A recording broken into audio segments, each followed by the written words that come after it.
દ્રોણાચાર્યના જન્મની કહાની। પ્રાચીન સમયમાં ભારદ્વાજ નામના એક મહાન ઋષિ હોય છે। એક વખતે ધ્રુતાચી નામની અપ્સરાને ગંગા નદીમાંથી સ્નાન કરીને આવતા જુએ છે। અપ્સરાને જોઈને ભારદ્વાજ ઋષિ મોહિત થઈ જાય છે અને એમનું વીર્ય સ્ખલિત થઈ જાય છે। એ ઋષિ વીર્યને એક દ્રોણમાં એટલે કે એક પાત્રમાં એકત્રિત કરી લે છે અને એમાંથી એક બાળક જન્મે છે, જેનું નામ દ્રોણ પાડવામાં આવે છે। આ જ બાળક મોટો થઈને દ્રોણાચાર્ય બને છે અને પાંડવો અને કૌરવોના ગુરુ બને છે। દ્રોણાચાર્યના લગ્ન ઋષિ શાર્દવાનની પુત્રી કૃપિ સાથે થાય છે। કૃપિના જન્મની કહાની પણ કંઈક આવી જ છે।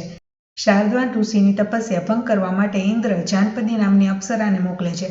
અપ્સરાને જોઈને ઋષિ મોહિત થઈ જાય છે અને એમનું વીર્ય સ્ખલિત થઈ જાય છે। એમાંથી એક બાળક અને એક બાળકી જન્મ લે છે, જેનું નામ કૃપ અને કૃપિ પાડવામાં આવે છે। હસ્તિનાપુરના રાજા શાંતનુ બંને બાળકોને દત્તક લે છે અને પોતાના મહેલમાં લઈ આવે છે। કૃપ એ હસ્તિનાપુરના કુલગુરુ કૃપાચાર્ય બને છે અને કૃપિના લગ્ન દ્રોણાચાર્ય સાથે થાય છે। કૃપાચાર્ય પણ 7 ચિરંજીવીમાંથી એક છે અને કૃપિ અને દ્રોણાચાર્યનો પુત્ર અશ્વત્થામા પણ ચિરંજીવી એટલે કે અમર છે। જ્યારે અશ્વત્થામાનો જન્મ થયેલો ત્યારે જેમ ઘોડો હણહણે તેમ એણે અવાજ કરેલો, આથી એ બાળકનું નામ ઘોડો એટલે કે અશ્વ પરથી અશ્વત્થામા પાડવામાં આવ્યું।